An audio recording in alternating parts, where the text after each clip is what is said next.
नमस्कार दोस्तों, स्वागत है आपका आज की एक और नए महत्वपूर्ण वीडियो में।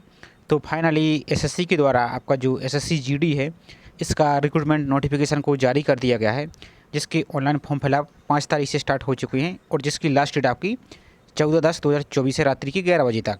और इसकी आपकी फॉर्म फिलअप की जो पेमेंट है, आप 15/10 तक यहाँ से आप फीस पेमेंट कर पाएंगे। और यदि आपकी फॉर्म में कोई मिस्टेक हो जाती तो आपको 5/11 से 7/11 तक आपकी ये लिंक एक्टिव हो जाएगी, तो इसमें आप सुधार कर पाएंगे। और टेंटेटिव एग्जाम आपका लगा हुआ है जनवरी फरवरी 2025 में। अब चलिए इसके कुछ इंपॉर्टेंट जानकारी को देख लेते हैं। साथ ही आपसे एक रिक्वेस्ट और है कि इस वीडियो में आप जो कुछ भी जानकारी दिखाई जा रही है, पहले उनको अच्छी तरह से देख लीजिए, उसके बाद ही आप यहाँ से फॉर्म को फिल कीजिए। तो यहाँ पर आपकी वैकेंसी देखेंगे तो अलग अलग यहाँ पर पोस्ट वाइज यहाँ पर अलग अलग वैकेंसी है और यहाँ अलग अलग टोटल वैकेंसी हैं। तो यहाँ टोटल आपकी 39,481 आपकी यहाँ पर वैकेंसी रिलीज की गई हैं। अब चलिए आपको यहाँ पर जो आयु में छूट है ये आपको अलग से यहाँ पर दिया जाएगा, तो इसमें आप देख सकते हैं। अब इसमें आपको फॉर्म फिल करने के लिए आपको अपने मोबाइल में या लैपटॉप में गूगल को ओपन कर लेना है। तो गूगल को ओपन करने के बाद आपको टाइप करना है ssc.gov.in, इस प्रकार से आई और सर्च पर आपको क्लिक कर देना है। तो इस प्रकार से आपका एक नया पेज ओपन होगा। तो आप सभी स्टूडेंट से एक रिक्वेस्ट और है कि आप चैनल पर पहली बार आए तो चैनल को सब्सक्राइब जरूर कर लीजिए। साथ ही आप बेल आइकन पर प्रेस करके जरूर रखिए इसी प्रकार की रेगुलर अपडेट पाने के लिए। साथ ही आपने वीडियो को अभी तक लाइक नहीं किया है तो वीडियो को लाइक जरूर कर दीजिए। तो यहाँ पर इस प्रकार से अपना नया पेज ओपन होगा। तो यहाँ पर आप सबसे पहले क्या कीजिए, जो इसका नोटिफिकेशन है, जो आपको PDF का ऑप्शन दिख रहा है, इस पर आप क्लिक करके इसको पहले डाउनलोड कर लीजिए और इसको कम से कम 1 से 2 बार अच्छी तरह से पढ़ लीजिए। एक जानकारी जो आपको दी गई है उसको पढ़ लीजिए। उसके बाद यहाँ पर फॉर्म फिल कीजिए। फॉर्म फिल करने के लिए आपको जो लॉगिन है रजिस्टर का ऑप्शन आपको दिख रहा है, इस पर आपको क्लिक कर देना है। क्लिक करने के बाद आपका जो OTR रजिस्ट्रेशन है, उस OTR रजिस्ट्रेशन को आपको यहाँ पर OTR रजिस्ट्रेशन नंबर यहाँ पर फिल करना है। यहाँ पर जो आपका पासवर्ड, इस पासवर्ड को यहाँ पर फिल करना है। जो कैप्चा दिख रहा है, इस कैप्चा को यहाँ पर आपको फिल कर देना है और लॉगिन पर आपको क्लिक कर देना। तो इस प्रकार से आपका नया पेज ओपन होगा। जैसे आप लॉगिन करेंगे तो आपको यहाँ पर प्रोफाइल की आपकी जानकारी दिख रही है और यहाँ पर आपको अप्लाई की जानकारी दिख रही है। अब यहाँ पर कुछ जानकारी और, यहाँ पर अप्लाई करने के लिए आपको क्या करना है, इस अप्लाई पर आपको क्लिक कर देना है। जैसे आप अप्लाई पर क्लिक करते हैं तो इसमें नेक्स्ट पेज ओपन होगा। तो यहाँ पर आपको सबको जानकारी फोटो सिग्नेचर के बारे में दी गई है। अब यहाँ आपको वीडियो को स्किप नहीं करना, क्योंकि उस इंपॉर्टेंट जानकारी आपको बताई जा रही है। नहीं तो आपके बाद में 100% लिख के दे देते हैं कि फॉर्म आपका रिजेक्ट हो जाएगा, जैसा कि अभी SSC CGL में CHSL में हुआ था। तो वो गलती आपको करने से बचना है। वो पहले वीडियो को देख लीजिए, उसके बाद यहाँ से आप फॉर्म फिल को कीजिए। इसके पहले आपको गलती नहीं करनी, ये बात को आपको ध्यान देना है। ये जानकारी आपके लिए कोई नहीं बताएगा, इसको आपको पहले देख लेना है। तो यहाँ पर आपको JPG फॉर्मेट आपकी फ़ोटो की साइज़ होनी चाहिए सिग्नेचर की 10 से 20 KB में, और आपकी सिग्नेचर की साइज़ कैसे रिचार्ज करना है तो आगे वीडियो में आपको बता दिया जाएगा। तो आपको परेशान बिल्कुल भी नहीं होना है। अब यहाँ पर नीचे को आना है। तो यहाँ पर जो फॉर्म फिल का ऑप्शन दिख रहा है, इस पर आपको एक बार क्लिक कर देना है। अब इसके बाद आपका नेक्स्ट पेज ओपन होता है पर्सनल डिटेल्स इन्फॉर्मेशन का। तो आप सब कुछ काम छोड़ के पहले इसको ध्यान से पढ़िए। तो यहाँ पर देखिए information in column, serial number 1 से लेकर जो भी आपको यहाँ पर दिख रहा है 18 तक, will be filled automatically from you're on time registration data which non editable. ध्यान से समझिए, जो आप यहाँ से फॉर्म फिल कर रहे हैं, जो 1 से लेकर 18 तक आपकी पर्सनल जानकारी फिल है, ये आपके जो OTR रजिस्ट्रेशन है उसके माध्यम से यहाँ पर जानकारी फेच की गई है। अब यहाँ पर कोई मिस्टेक हो जाती है तो बाद में आपका जब फॉर्म को एडिट करने की लिंक एक्टिव होगी तो जी 18 नंबर तक कॉलम तक जितनी जानकारी ये आपकी एडिट नहीं होगी। चाहे आप 200 रुपये फीस पेमेंट कर दें, चाहे 500 रुपये कर दें, चाहे 50,000 रुपये फीस पेमेंट कर दें, तो बाद में ये जानकारी एडिट नहीं होगी। अब एडिट यदि कोई मिस्टेक हो चुकी है, जैसे date of birth, year, passing year, spelling वगैरह, तो वो सब कुछ आपको अभी सुधार लेना है। इसके बाद यहाँ पर फॉर्म को कंटिन्यू करना है। अब वो कैसे सुधारना है, तो आपको अपनी OTR को एडिट करना होगा। अब OTR को एडिट कैसे करना है, तो इसका ऑलरेडी वीडियो बना दिया है, उसकी लिंक आपको वीडियो के डिस्क्रिप्शन में दी है। तो आपको जो 10th की मार्कशीट है उसी के अनुसार आपको फिल करना है। तो सब कुछ एक बार चेक कर लीजिए, उसके बाद यहाँ पर आपको फिल करना है। तो यहाँ पर आप सब कुछ देख सकते हैं। तो इस प्रकार से आपको जानकारी दिख रही होगी। तो कैंडिडेट का नाम जो आपकी मैट्रिक सर्टिफिकेट उसके अनुसार होना चाहिए। तो यहाँ पर नाम में कुछ मिस्टेक है तो इसको आप एडिट नहीं कर पाएंगे, तो अभी सुधार लीजिए। नाम यदि चेंज किया है तो वो, फादर्स नेम यदि इसमें कोई मिस्टेक हो चुकी है स्पेलिंग वगैरह, तो वो भी चेक कर लीजिए, सुधार लीजिए अभी फॉर्म फिल करने से पहले। फॉर्म फिल करने के बाद अभी जानकारी एडिट नहीं कर पाएंगे, ये बात का आपको ध्यान देना। और ये जानकारी अभी आपके लिए कोई नहीं बताएगा, इस बात को आपको ध्यान देना है। यहाँ पर मदरसा नाम, यहाँ पर डेट ऑफ बर्थ है, इसके बाद आपका यहाँ पर जेंडर, कैटेगरी, यदि कैटेगरी अभी आप चेंज करना चाहते हैं तो OTR में जाकर एडिट चेंज कर लीजिए, नहीं तो बाद में चेंज नहीं होगी। इसके बाद आपको यहाँ पर नेक्स्ट देख लीजिए, यहाँ पर सिटीजन नेशनलिटी, ये तो ठीक है। यहाँ पर हाँ विजिबल आइडेंटिफिकेशन मार्क यदि आप चेंज करना चाहते हैं तो चेंज कीजिए। यदि सब कुछ सही है तो आपका जो OTR की जानकारी है उसी के अनुसार यहाँ पर आ जाएगा। अब सबसे मोस्ट इंपॉर्टेंट, ये आपके लिए गलती नहीं करनी, नहीं तो आपको सिलेक्शन से सीधा बाहर कर दीजिएगा। तो यहाँ पर मैट्रिकुलेशन जो 10th की सर्टिफिकेट है, यहाँ पर आपको मैट्रिकुलेशन की जानकारी, पासिंग ईयर और रोल नंबर, ये आपके कोई मिस्टेक है, संख्या इधर उधर भी हो चुकी है आपकी, तो फॉर्म फिल कराने से पहले इसको अभी आप सुधार लीजिए। उसके बाद एडिट नहीं कर पाएंगे तो OTR को जाकर आप इसको एडिट कर लीजिए। इसके बाद आपका एड्रेस, तो इसमें भी आप सुधार कर लीजिए। अभी यदि कोई मिस्टेक हो चुकी है, यदि सब कुछ सही है तो कोई दिक्कत वाली बात नहीं है, ये आपको इतना कर लेना है। साथ ही आपका मोबाइल नंबर और ईमेल आईडी सब कुछ सही है तो आपको कुछ दिक्कत वाली बात नहीं है, आपको सीधा नेक्स्ट पर क्लिक कर देना है। यदि कुछ मिस्टेक है तो अभी नेक्स्ट को क्लिक करने से पहले आपको OTR को एडिट कर लीजिए, उसके बाद यहाँ से आपको कंटिन्यू करना है। तो ये आपके लिए बार बार इसलिए बोला जा रहा है कि ताकि आपको कोई गलती आगे चल के और प्रॉब्लम ना हो। अब नेक्स्ट पेज आपका ओपन हुआ है एजुकेशन क्वालिफिकेशन का, तो यहाँ पर आपको हाईएस्ट एजुकेशन क्वालिफिकेशन सेलेक्ट करनी है। तो जो भी आपकी है यहाँ पर आपकी ध्यान से देखिए, यहाँ पर matriculation, higher secondary, diploma, graduation, post graduation, PhD, जो कुछ भी आपके पास है, ग्रेजुएशन है, डिप्लोमा है, तो जो कुछ भी आपकी हायर क्वालिफिकेशन आपकी, तो इसको आपको सेलेक्ट कर लेना है जो भी आपके पास है। जैसे मैं यहाँ पर ग्रेजुएशन पर सेलेक्ट कर लेते हैं। उसके बाद आपका नेक्स्ट ऑप्शन दिख रहा है एसेंशियल क्वालिफिकेशन, तो ये आपकी जो OTR में जानकारी है, 10th की मार्कशीट है, 10th की सर्टिफिकेट, उसके अनुसार यहाँ पर जानकारी ले ली गई है। तो ये आपका ऑलरेडी फिल दिख रहा है यहाँ पर। यदि कोई मिस्टेक है तो उसको अभी आपको सुधार लेना है। तो यहाँ पर आपको board, passing year, roll number तक आपको सब कुछ फिल दिख रहा है। अब यहाँ पर आपको जो 10th है आपकी सर्टिफिकेट है, उसी के अनुसार यहाँ पर आपको अपनी परसेंटेज फिल करनी है। यदि परसेंटेज है तो परसेंटेज फिल करना है, यदि CGPA है तो CGPA आपको यहाँ पर फिल कर देना है। उसके बाद आपको जो सेव एंड नेक्स्ट का ऑप्शन दिख रहा है नीचे की ओर, इस पर आपको क्लिक कर देना है। ध्यान से देखती जाइए सब कुछ जानकारी। उसके बाद आपका नेक्स्ट पेज ओपन होगा एडिशनल इन्फॉर्मेशन 1, तो यहाँ पर आप देखेंगे यदि आप एक्स सर्विसमैन में हैं तो अब एस कीजिए और यहाँ पर उसकी जानकारी देनी है। यदि नहीं है तो आपको नो पर क्लिक कर देना है। उसके बाद आपको यदि आप एज रिलैक्सेशन चाहते हैं, जो आयु है आपकी, उसको देख लीजिए। अब यहाँ पर जो आपका नोटिफिकेशन है उसको आप देख लीजिए एक बार। तो एज लिमिट के बारे में यहाँ पर नोटिफिकेशन में देखेंगे तो आपकी 18 से 23 साल होनी चाहिए 1/1/2025 तक के अनुसार। अब यहाँ पर जो ओवर एज कैटेगरी है उनके लिए SC ST उनके 5 साल का, OBC के लिए 3 साल का, और जो एक्स सर्विसमैन है उनके लिए अलग से 3 साल की और यहाँ पर आयु में छूट दी जाएगी। तो इसके अनुसार आप यहाँ पर देख सकते हैं कैटेगरी के अनुसार। यदि आपकी है तो आप नो पर क्लिक कर देंगे इतने के बीच में, यदि नहीं है तो आपको उस पर एस पर क्लिक करना। तो जैसे हम यहाँ पर एस पर क्लिक कर देते हैं, जैसे एस पर, तो यहाँ पर आपकी कैटेगरी आ जाएगी। तो जैसे हम यहाँ से OBC से फिल करके आपको दिखा रहे हैं और ये फॉर्म सिर्फ आपको डेमो के तौर पर दिखाया जा रहा है। आपकी जो एक्चुअल जानकारी है उसको अच्छी तरह से फिल कीजिए। तो इस पर इस प्रकार से आप OBC पर क्लिक कीजिए, जो भी आपकी कैटेगरी दिख रही है। इसके बाद कोई यस चाहे तो यस कर सकते हैं, चाहे तो नो पर भी क्लिक कर सकते हैं, कोई दिक्कत वाली बात यहाँ से नहीं है। इसके बाद आपको सेव एंड नेक्स्ट पर क्लिक कर दे। अब नेक्स्ट ऑप्शन आपका नेक्स्ट पेज ओपन हुआ तो एडिशनल इन्फॉर्मेशन 2, तो यहाँ पर आपके एग्जाम सेंटर, तो यहाँ पर आपको 3 एग्जाम सेंटर दिए गए। जो भी आप अपने पसंद के एग्जाम सेंटर लेना चाहते हैं उसको यहाँ पर ले सकते हैं। जैसे फॉर एग्जाम्पल के लिए कोई भी यहाँ से 3 एग्जाम सेंटर सेलेक्ट कर लेते हैं।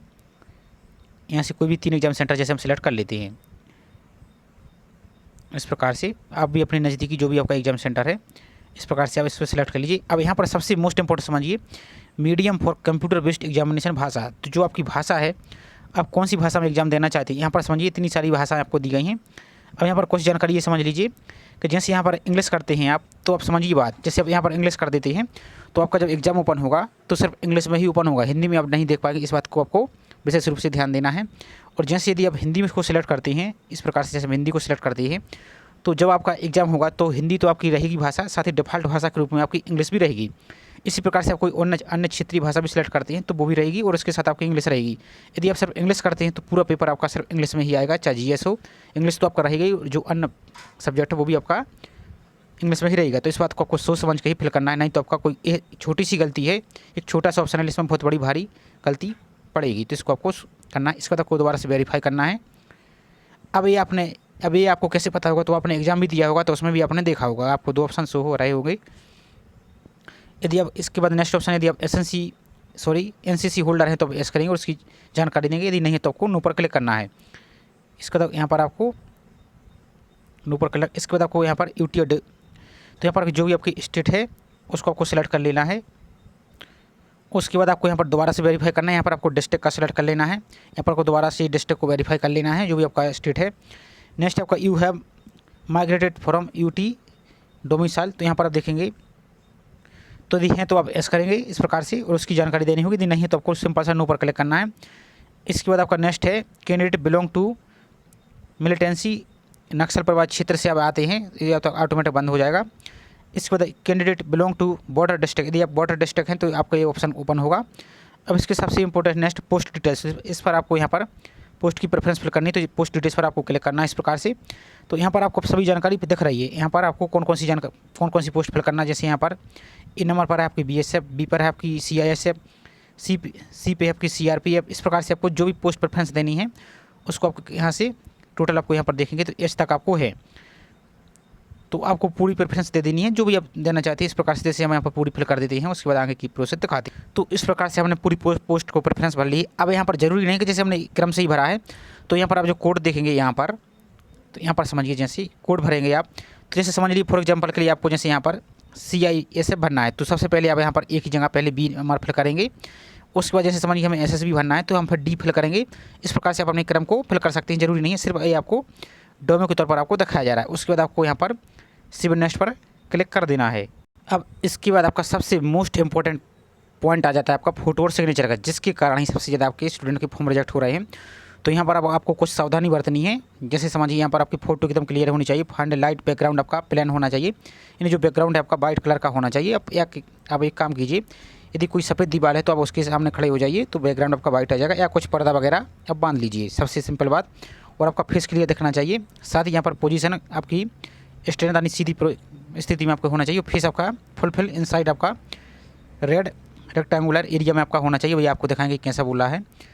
इसके बाद आपको ध्यान से समझिए। अब यहाँ पर अब जैसे हमारे जो सिख के स्टूडेंट हैं, सिख कम्युनिटी के स्टूडेंट हैं, तो वो उनके सबसे ज़्यादा ये आप CGL में देखेंगे तो उनका पगड़ी के कारण सबसे ज़्यादा फॉर्म रिजेक्ट कर दिया गया है। तो अब आपको यहाँ पर ध्यान से और सावधानीपूर्वक फॉर्म फिल करना है, क्योंकि यहाँ पर जो कुछ इन्होंने बोला है इनकी गाइडलाइन के अनुसार ही आपको यहाँ पर फोटो अपलोड करनी है। तो जैसे यहाँ पर बोला गया है आप कैप, मास्क, ग्लास, स्पेक्टिकल, ये सभी आपको पहनना नहीं है, और उसके अलावा ही आपको फ़ोटो अपलोड करनी है, नहीं तो आपको बाद में ये रिजेक्ट कर दिया जाएगा। तो आपको क्या करना है इस पर समझ लीजिए। उसके बाद आपको यहाँ पर सिग्नेचर, तो सिग्नेचर की साइज भी यहाँ पर 10 से 20 KB के बीच में होनी चाहिए, और सिग्नेचर आपका ब्लर नहीं होना चाहिए, ये साइज भी दी गई है। तो अभी आपको सिग्नेचर की साइज कैसे रिचार्ज करना है वो भी दिखाएंगे। तो पहले फ़ोटो को देख लीजिए कैसे अपलोड करना है। तो फ़ोटो आप दो तरीके से ले सकते हैं, एक तो यहाँ पर से आप वेबसाइट से ले सकते हैं जो भी आप फॉर्म फिल कर रहे हैं, एक दूसरा प्रोसेस आपका MySSC ऐप से। तो वह यहाँ पर समझ लीजिए सबसे पहले तो इस प्रकार से आपका एक फॉर्म, जब आप फोटो पर अपलोड क्लिक करेंगे तो इस प्रकार से आपका ऑप्शन देखिएगा कैमरे का, तो भैया हम बंद किए हैं फ़ोटो अपलोड करने के कारण। अब यहाँ पर इस प्रकार का आपका फ्रेम दिखेगा, तो इसमें आपकी फ़ोटो इतनी आनी चाहिए, कम से कम इतने परसेंटेज, कम से कम 85% क्षेत्रफल में आपकी फ़ोटो आनी चाहिए। इस प्रकार से आपकी फ़ोटो आनी चाहिए, और इसमें आपका बैकग्राउंड है सफ़ेद कलर का, वाइट बैकग्राउंड आपका होना चाहिए। ऐसा नहीं कि फ़ोटो आपकी इतनी सी दिख रही है और बैकग्राउंड आपका पूरा दिख रहा है, इस कारण से आपकी फ़ोटो रिजेक्ट कर दी गई है। तो इस बात को आपको पालन करना है। अब चलिए आपको फ़ोटो कैसे अपलोड करना है, तो ये तो आप वेबसाइट से कर सकते हैं। यदि वेबसाइट से आपको अपलोड करने में कोई प्रॉब्लम आ रही है तो सिंपल से आपको अपने मोबाइल के गूगल प्ले स्टोर में चलना है। तो गूगल प्ले स्टोर में आने के बाद आपको MySSC ऐप्स को डाउनलोड कर लेना है इस प्रकार से। तो जो आपको ऐप्स दिख रहा है इसको आपको ओपन कर लेना है, जो SSC ने ही ऑफिशियल ऐप्स है फ़ोटो अपलोड करने के लिए ही बनाया है, ताकि स्टूडेंट को कोई प्रॉब्लम ना हो। तो इस प्रकार से आपका नया पेज ओपन हो जाएगा। तो यहाँ पर आपको जो भी आपने रजिस्ट्रेशन नंबर वेबसाइट पर लॉगिन करने के लिए फिल किया था वही आपको यहाँ पर फिल करना है। यहाँ पर वही आपको पासवर्ड फिल करना है। यहाँ पर आपको जो कैप्चा दिख रहा है इस कैप्चा को यहाँ पर फिल करना है और लॉगिन पर आपको क्लिक कर देना है। तो जैसे इसको लॉगिन कर लेंगे तो अब आपका इस प्रकार से नया पेज ओपन होगा। अब यहाँ पर आपको जो कैमरा का ऑप्शन दिख रहा है आपको इस कैमरा पर आपको क्लिक कर देना है। इस पर क्लिक करेंगे तो कुछ यहाँ पर सैंपल भी दिया गया है। तो इस प्रकार की आप फोटो अपलोड करते हैं तो आपका फॉर्म रिजेक्ट हो जाएगा। इस प्रकार की आप फोटो अपलोड करते हैं कि हम चश्मा लगाकर तो भी आपका रिजेक्ट हो जाएगा। मास्क लगाकर अपलोड करते हैं तो भी आपका रिजेक्ट हो जाएगा। इस प्रकार की फ़ोटो आपकी क्लियर देखनी चाहिए तो आपकी फ़ोटो एक्सेप्ट हो जाएगी। उसके बाद यहाँ पर आपको क्या करना है, जो कैमरा का ऑप्शन नीचे को देखना है इस पर आपको क्लिक कर देना है। इसके बाद आपको आई एक्सेप्ट पर क्लिक कर देना है।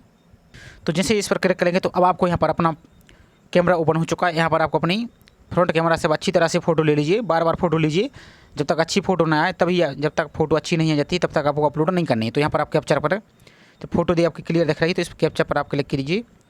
इस कैप्चर पर आप क्लिक करेंगे, यहाँ पर जो दिख रहा है आपको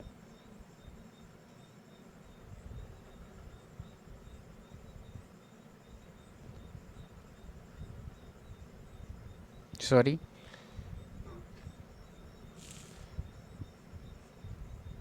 तो इस प्रोसेस के माध्यम से आप अपनी फ़ोटो को अपलोड कर लीजिए। यदि कोई फ़ोटो में मिस्टेक हो चुकी है अब आपको क्या करना, तो वहाँ से आपकी फ़ोटो रिमूव नहीं होगी। यहाँ पर आप देखेंगे, यहाँ पर जब आप फ़ोटो अपलोड कर देंगे तो यहाँ पर जब आप फ़ोटो अपलोड कर देंगे तो इस प्रकार से आपकी फ़ोटो देखिए। तो जो साइड में रेड कलर का कट का ऑप्शन दिख रहा है इस पर आप क्लिक कीजिए, दोबारा से ऐप्स को लॉगिन कीजिए, तो वहाँ से आप दोबारा से फ़ोटो अपलोड कीजिए तो वहाँ पर देखने लगेगी। इसी प्रोसेस को आपको अपनाते जाना है।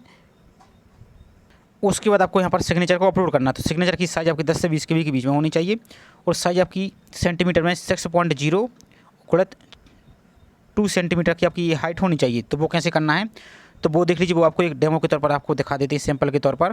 तो सिग्नेचर रिसाइज करने के लिए आपको क्या करना है, गूगल पर आना है, आपको क्या लिखना है, IM इस प्रकार से रिसाइजर, IM रिसाइजर इस प्रकार से आपको लिख देना है, imresearcher.com इस प्रकार से। तो इस प्रकार से आपकी नया पेज ओपन होगा। तो यहाँ पर आपको अपनी जो सिग्नेचर है उसको अच्छी तरह से बना लेना है और यहाँ पर आपको फाइल को सिलेक्ट करके अपलोड कर देना है। तो जैसे ये डेमो की तरफ हम आपको दिखा रहे हैं, तो इस प्रकार से आपका सिग्नेचर हो जाएगा। अब यहाँ पर नीचे की ओर आएंगे तो यहाँ पर आपको क्या करना है, जो इंच का ऑप्शन दिख रहा है यहाँ पर आपको सेंटीमीटर कर देना है। अब यहाँ पर आपको जो विड्थ है यानी चौड़ाई है जो इस पर आपको यहाँ पर क्या करना है, 6 जो कि SSC ने जैसा बोला है यहाँ पर 6 करना है और हाइट के लिए आपको यहाँ पर 2 कर देना है इस प्रकार से। और नीचे की ओर आएंगे, यहाँ पर आपको फाइल की साइज़ आपको दिख रही है, तो यहाँ पर आपको 20 KB से अधिक नहीं होनी चाहिए। तो यहाँ पर आप लगभग जितनी बड़ी साइज़, जैसे यहाँ पर हम लगभग 19 KB यहाँ पर कर देते हैं। और ऊपर की ओर आएंगे यहाँ पर आपको तो जो डाउनलोड नेक्स्ट टू डाउनलोड का ऑप्शन दिख रहा है आपको, इस पर आपको क्लिक कर देना है। इस पर हम जैसे क्लिक कर देते हैं तो आपकी फ़ोटो रिसाइज होना स्टार्ट हो चुकी है और आपकी गैलरी में यहाँ पर ये डाउनलोड हो जाएगी। यदि आप और यहाँ पर डाउनलोड इमेज का ऑप्शन दिख रहा है, तो इस पर आप क्लिक कीजिए तो आपकी गैलरी में इमेज डाउनलोड हो चुकी है। अब चलिए आपको दोबारा से वेबसाइट पर अपलोड करके दिखाते हैं। तो हमारी ये इमेज रिचार्ज हो चुकी है और यहाँ पर आप साइज़ देखेंगे तो इसकी साइज़ आ चुकी है। अब यहाँ पर देखेंगे तो 18 KB आपकी ये साइज़ आ चुकी है और सिग्नेचर भी एकदम क्लियर दिख रहा है। इसी प्रकार से आपके सिग्नेचर भी दिखना चाहिए। तो जैसे इसको आप रिचार्ज करके अपलोड करेंगे तो आप देखेंगे सक्सेसफुल यहाँ पर अपलोड हो चुकी है। उसके बाद आपको सेव नेक्स्ट पर क्लिक कर देना है। और यदि आपका सिग्नेचर यदि क्लियर नहीं दिख रहा है तो आपको अच्छी तरह से फोटो खींच लेनी है और आपको इस पर कट कर ऑप्शन करके दोबारा से अपलोड कर देना है। तो इसके बाद आपको सेव नेक्स्ट पर आपको आप क्लिक, तो जैसे सेव नेक्स्ट पर क्लिक करेंगे तो अब आपका फॉर्म प्रीव्यू दिख रहा है। उसके बाद आपको डिक्लेरेशन पर क्लिक करके आपको फॉर्म को सबमिट कर देना है। अब जिस कैटेगरी स्टूडेंट के लिए फीस लग रही है तो उनके लिए आपको 100 रुपये की फीस पेमेंट कर देनी है। जिसके लिए नहीं लग रही है तो उनका डायरेक्ट फॉर्म सबमिट हो जाएगा। तो इस प्रोसेस के माध्यम से आप अपने SSC GD के ऑनलाइन फॉर्म को फिल कर सकते हैं। अब इसके अलावा कोई और किसी प्रकार की कोई प्रॉब्लम आ रही है तो बेझिझक कमेंट करके बता सकते हैं, आपका कमेंट का रिप्लाई किया जाएगा। तो आई होप जानकारी आपको अच्छी लगी होगी। जानकारी पसंद आई हो तो वीडियो को लाइक जरूर कीजिए। साथ ही आप चैनल पर पहली बार आए तो चैनल को सब्सक्राइब करके बेल आइकन प्रेस करके जरूर रखिए इसी प्रकार की रेगुलर अपडेट पाने के लिए। तो चलिए मिलते हैं इसी प्रकार से एक और नई जानकारी के साथ। जय हिंद।